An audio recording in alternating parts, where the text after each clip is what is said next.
And welcome to another edition of Coach's Couch with Lee Smith and Steve Kime. And what we're going to discuss today is the importance of edge alignment. And you would think that when we talk about bladed weapon arts, the edge alignment would be first and foremost. Mm-hmm. But, I mean, it's not just in HEMA that's a problem. It's a problem everywhere. Mm-hmm.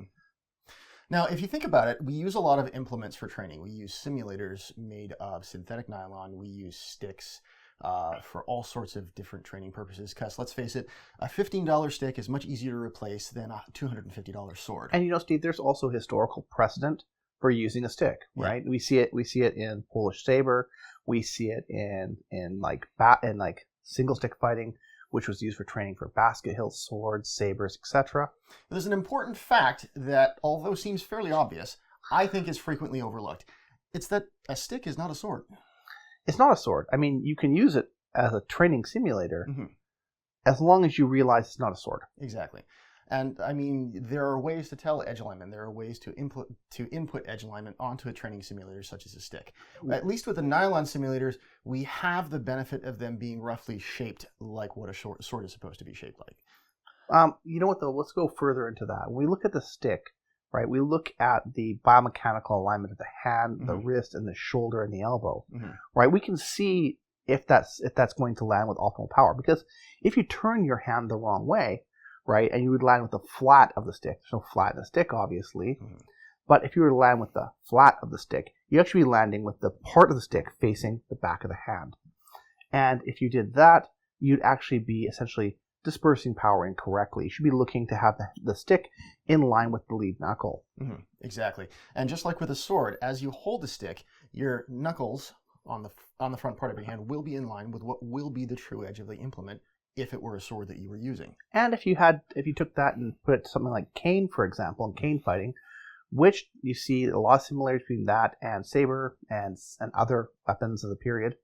I mean, hard not to draw that conclusion. It really isn't. So there are ways to improve your training as well. Things you can do to optimize how you train, whether it be with a stick or a synthetic simulator. One of those is the use of side coaches. I mean, so I look at side coaches as something that is, essential at this point. Yeah. Lee and I have the benefit of training together, so when we're practicing, we can critique each other's movements and make sure that there are no mistakes or that we do have proper edge alignment. You're also missing one very important coach on the side, Nicole. Absolutely. And I can tell you right now, if you think people accuse me of being ruthless, on you and I, she is like definitely 10 levels above ruthless. Oh yeah, I can attest. She perforates my face with a rapier on many occasions. And if you ever hear her go, you already know that your edge did not land perfectly, and you already know that you're going to refight that match because she's just looking at you with a look of disappointment. At this point with you and I don't think she even has to say anything. Probably not. It's just sort of a glance, and I'm like, okay, that was terrible. Let's do it again. Exactly. But I mean, this is a good thing because it allows you to level up your game. And you got to trust your side coach. Exactly. Another great tool for people, particularly if you don't have a training partner, is video review. Oh my God. Video review is the game changer when you learn to master it. And you know what? The worst thing, you should actually feel bad when you're looking at your own videos, because realistically, if you're truly passionate about this and you're serious about improvement, you should hate every minute of your fighting video, with the exception of some rare gems. I know I myself have watched my own videos multiple times. Oh, God. Not all of the good ones. There have been plenty of terrible ones that I have watched, and I see a lot of mistakes of myself. Yeah, I have years of it, and I see the years of evolution, and I always cringe at older videos. I'm like, oh my God, why did I do that? But there's nothing you can do about it. It's just simply live and learn. It's exactly that. It's a learning tool. It's something you can use to pinpoint what you're doing incorrectly or suboptimally, and you can improve that. Another helpful tool is knowing how to identify where the edge is without using your eyes. And we actually have a video that we made not too long ago giving you some options to do that. It's a great video. Check it out. Yeah, we'll put the link below. Yeah, you can use your hands to tell you where your sword is. And I mean, that there is ways of training that. A lot of that is mirror training, slow mirror training, flow drill training, and even Pell training. All of these things can be used in order for you to get used to feeling where the edge is. After a while, it just becomes second nature. And that tactile sensation is essential, especially when you're sparring or fighting in a tournament. Also take into account that edge alignment directly plays into your feeling and use of feeling. Mm-hmm. And that, as we've talked about in previous videos, especially our last feeling video, this feeling on the hands, essentially this proprioception, this is really important in determining the next plays once both swords touch. Exactly. And it's not just, as we said before, it's not just the feeling of pressure being put on you, but it's also the absence of pressure. And if your biomechanical structure is out of alignment, as we've said previously in this video, that can be detrimental to that overall as well. So yeah, the edge matters. It absolutely does. So, other thing you can do, as Lee mentioned earlier, is use mirrors. Man, I cannot stress solo mirror training enough. Everyone should do it, even if it's like 10 to 15 minutes a week. And as Lee mentioned earlier, when you do mirror training, don't work fast. Go slowly. Understand where your sword is. Look at the line you're drawing with the tip of your blade, with the edge of your blade. Look at the cross guard. Look at where your knuckles are. Look at where your wrist is. Think of how it feels versus how it looks. All of these things are going to help you in your training. Now, another topic I just want to address here ever so briefly, and sometimes we don't have this option available, but if at all possible, try not to always practice alone. Sometimes you don't have a choice. We get that. But even if you just have somebody come over and watch you go through your drills or review your videos, a second pair of eyes can detect things that you may miss. Yeah, 100%, guys. I mean, or you take online classes and learn from that. I mean, it's good to have other eyes on you, especially on your fight game. Exactly. Again, Lee and I and Nicole, we have the benefit of working together so that we can pick apart each other's mistakes, which we do quite ruthlessly to each other. That's just where we're at. Exactly. But if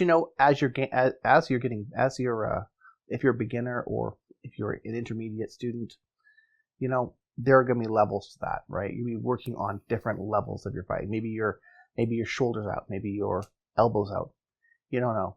But you know what? Your coach and your training partners will see it eventually. And I mean, this is an important skill to manifest. Exactly. So let's talk about cutting and its importance to understanding edge alignment. Mm-hmm. Steve's already talked about feeling, and we discussed understanding that the feel of the edge will not much more prepares you better than doing test cutting. Absolutely. And as everybody knows, I'm a huge advocate for test cutting. And I mean, but not just water bottles that are cheap things to get, but pool noodles, tatami, even in some of the knife arts, you see things called the pork man. Exactly. I mean, these things are important. And in creativity, different mediums are going to have different resistances, and all of it is going to tell you, it's going to speak books to you about the nature of your cut, how efficient it is, what your structure is like, how much power you put into it, how much rotation you put into it. It's the feedback you get from different cutting mediums is essential. Did you mean speak volumes? Did I say speaks books? You did speak books, but volume also is a thing here. Mm-hmm. Meaning the size of the Tommy mat, the maybe the amount, the size of the pork man, pork simulator you're using. Exactly. Maybe the size of the water bottle. I mean, I hate to say it, but in this sense, size does matter. Exactly. It very much does. The larger the target, the more difficult it's going to be to get through cleanly. And maintaining proper edge alignment is going to be essential for that cut to traverse the entirety of the medium effectively. Remember, too, clothing also, even light clothing, acts as a kind of form of armor. Mm-hmm. So if your edge alignment's off, it might get tangled in the clothing. Exactly. And if you want to talk about adding difficulty to a cutting medium, take a tatami mat and wrap an old sparring jacket around it.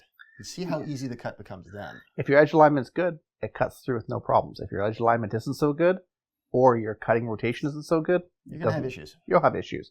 And it'll become immediately apparent.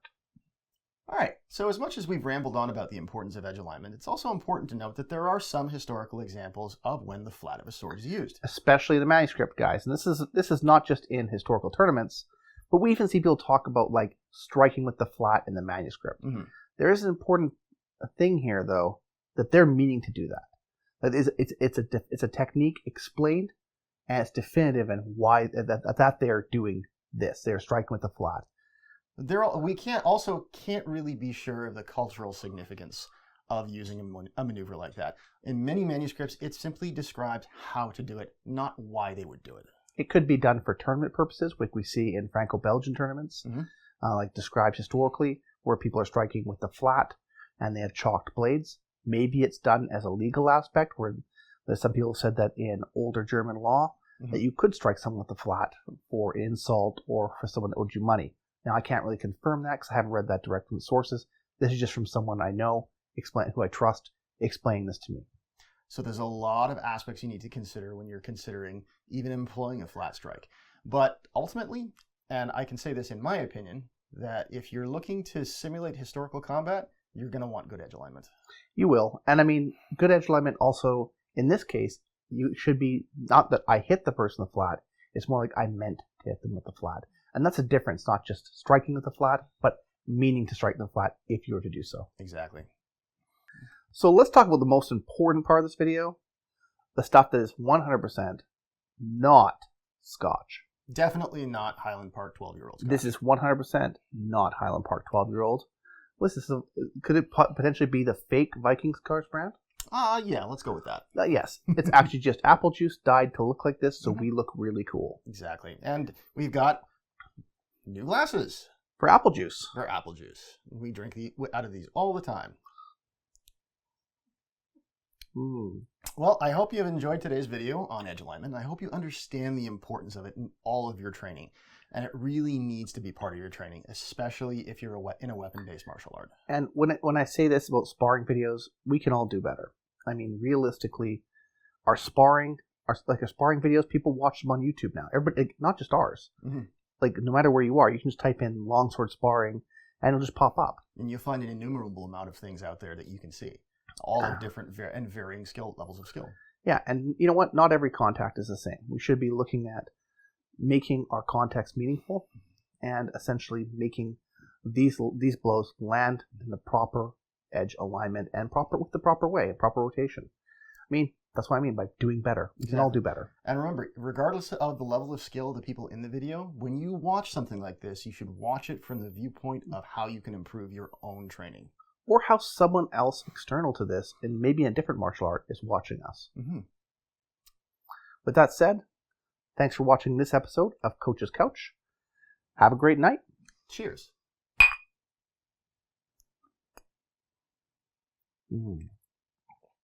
Great apple juice. Fantastic. Steve. I don't think we thought these costumes through yet.